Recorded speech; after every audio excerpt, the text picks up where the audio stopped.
안녕하세요. 알기 쉬운 바이오 알바킹입니다. 이번 시간에는 빅파마 그리고 바이오 벤처 그리고 이들이 만들어내는 오픈 이노베이션에 대해서 말씀드릴까 합니다. 최근에 그 데이터를 보다 보니까 우리나라 투자분들이 미국 주식시장 많이 투자한 기업 중에 머크가 속해 있더라고요. 제가 2년 전에 봤을 때는 50위 중에 단 한 개의 기업도 없었습니다. 그래서 이제 바이오에 대해서 조금씩 관심이 많아지시는구나 하는 것을 이 표를 보면서 느낄 수 있었는데요.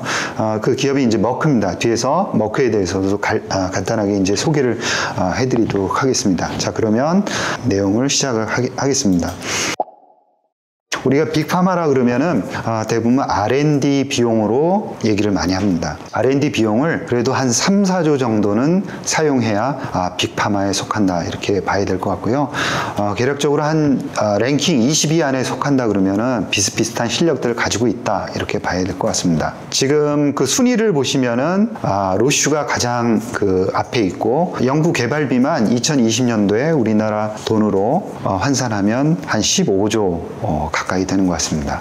그리고 로슈가 있고 그 다음에 머크, 그 다음에 존슨앤존슨, BMS, 그 다음에 여러분들이 코로나 치료제로 잘 아시는 파이자, 그 다음에 노바티스가 있고 GSK, 사노피. 최근에 노바티스하고 이제 사노피는 상당히 뒤에서도 말씀드리겠지만 그 M&A에 적극적이다 라는 특징을 가지고 있고요. 그 다음에 에피가 있고 그 다음에 일리알 릴리가 10위에 랭크되어 있습니다. 그리고 우리나라를 잠깐 보면 우리나라의 신약을 개발하는 그런 업체들 순위 10위까지 나와 있는데 랭킹 1위는 한미약품, 그 다음에 유한양행과 녹십자 이렇게 이제 3개 업체가 1, 2, 3위로 나와 있고요. 근데 이 이제 10개 업체의 연구개발비를 다 더한 게 한 1조 2천억 남짓이니까 빅파마 랭킹 넘버 1인 로슈의 거의 13분의 1 정도밖에는 안 돼요. 다 더한 금액이. 그래서 진짜 빅파마라는 규모가 이 정도구나 하는 거를 우리가 이제 느끼시기에 충분하지 않을까. 그러면 많은 분들이 그런 생각을 가지실 것 같아요. 그러면 한미약품하고 로슈하고 어떻게 경쟁을 하느냐? 유한양행과 로슈가 어떻게 경쟁하느냐? 이거 투자하면 안 되는 거 아니냐? 이런 생각들을 가지실 것 같아요. 그런 것들에 대해서 뒤에 이제 설명을 해드릴 거고요. 매출액 대비 연구개발비 비율을 보면 빅파마들은 대개 한 20% 가까이 되고요. 오히려 20% 넘는 기업들도 많이 있습니다. 반면에 우리나라 기업을 보시면 한미약품 정도가 이제 빅파마의 모습을 어느 정도 비율적으로는 가져가고 있어요. 21%를 나타내고 있고 나머지 업체들은 10% 평균 초반 정도를 나타내고 있어서 아직 여력은 없는 거죠. 왜냐하면 규모가 작으니까 여력은 없는 겁니다. 그래서 규모를 조금 더 키우면서 연구 개발비 비율을 좀 더 늘려갈 필요가 있겠다라는 생각을 해봅니다.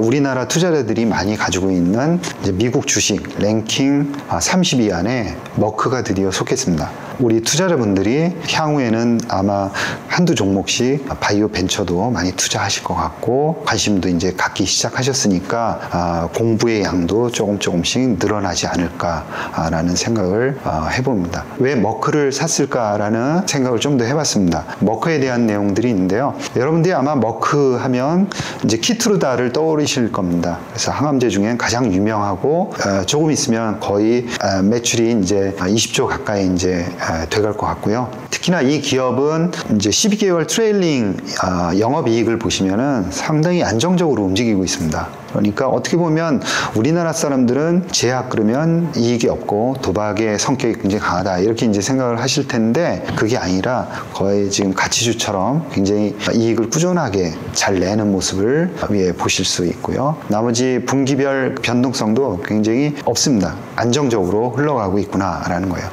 이 머크가 항암제로 유명하긴 하지만 기존에는 이제 백신이라든가 항바이러스제로 유명했던 회사고요. 그 다음에 지금 가지고 있는 프랜차이즈 중에 가다실이라는 그런 백신도 굉장히 잘 팔리고 있는 상황입니다.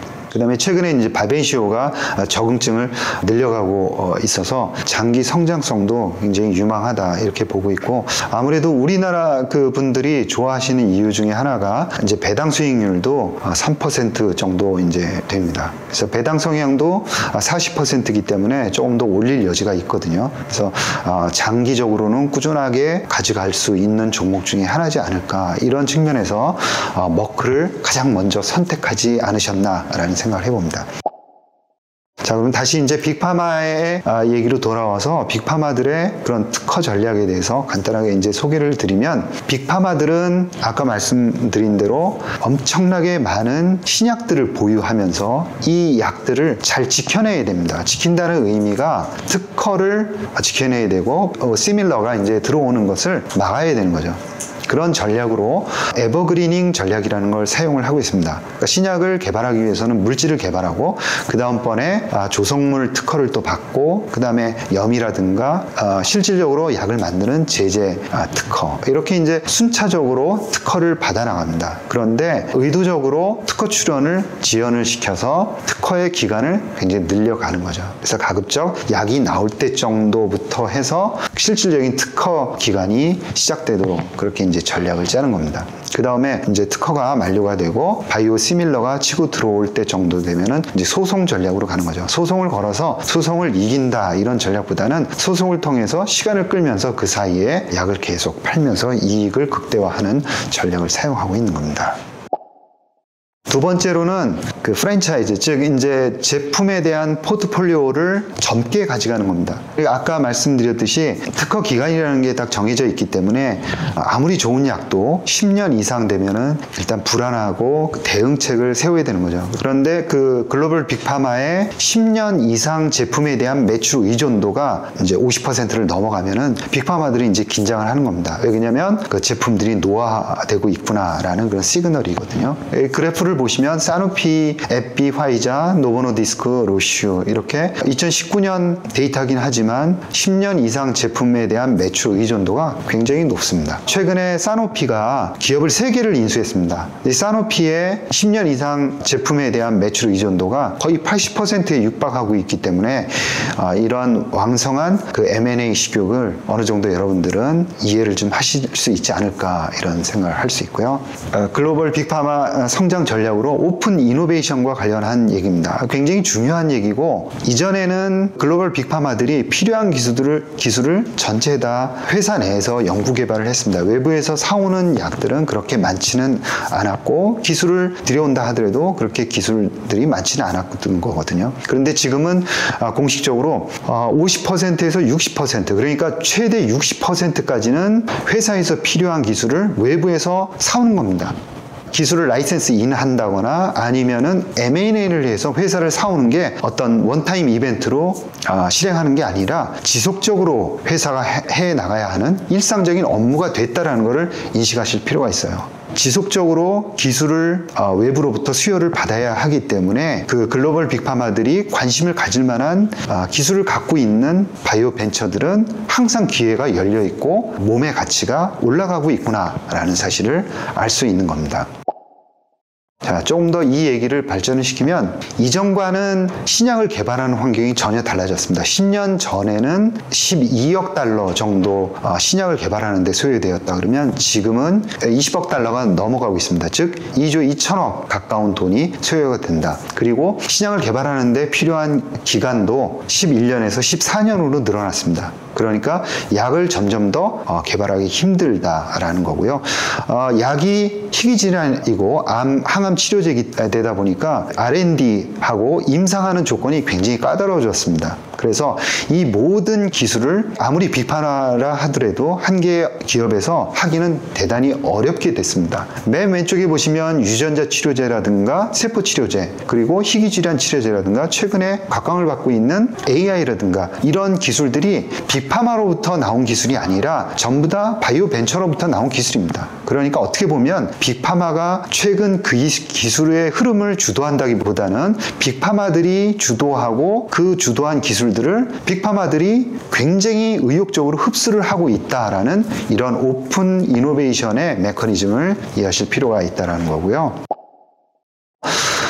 최근에 그 AI와 글로벌 빅파마의 그런 그 협업을 잠깐 소개를 해드리면, 미국의 리커정과 로슈, 그 다음에 영국의 엑센시아와 또 바이엘의 협업이 대표적인 케이스다, 이렇게 말씀드릴 수 있고, 국내에서도 시플렉스와 동아 ST, 그 다음에 SK 케미칼, 그 다음에 여러분들이 아시는 신테카 바이오와 JW 중해제약, 이렇게가 각각 중추 신경계 계통의 신약을 개발한다거나 아니면 면역 세포를 강화시키는 쪽으로 연구 개발하는 계약을 체결하고 연구 개발을 하고 있는 상황입니다. 그 밑에 있는 표들을 보시면은 물질 개발에서는 아주 적극적으로 사용이 되고 있고요. 전임상 단계에서도 아주 활발하게 사용되고 있습니다. 그리고 특징적인 것은 최근에는 임상 단계, 즉 초기 임상 단계까지 AI가 영역을 넓혀가고 있다라는 말씀을 드릴 수 있습니다.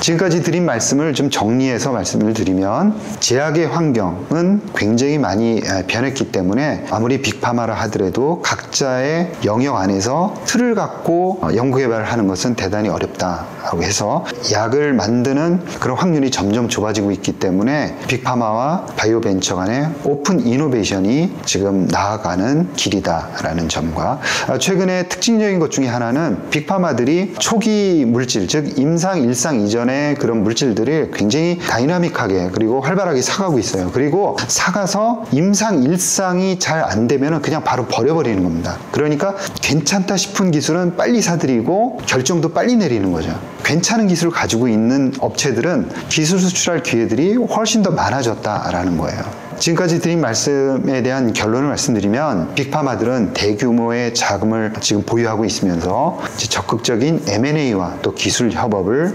해나가면서 지금 바이오 산업을 계속 고도로 성장시켜 나갈 것이다 라는 말씀을 드릴 수 있을 것 같습니다.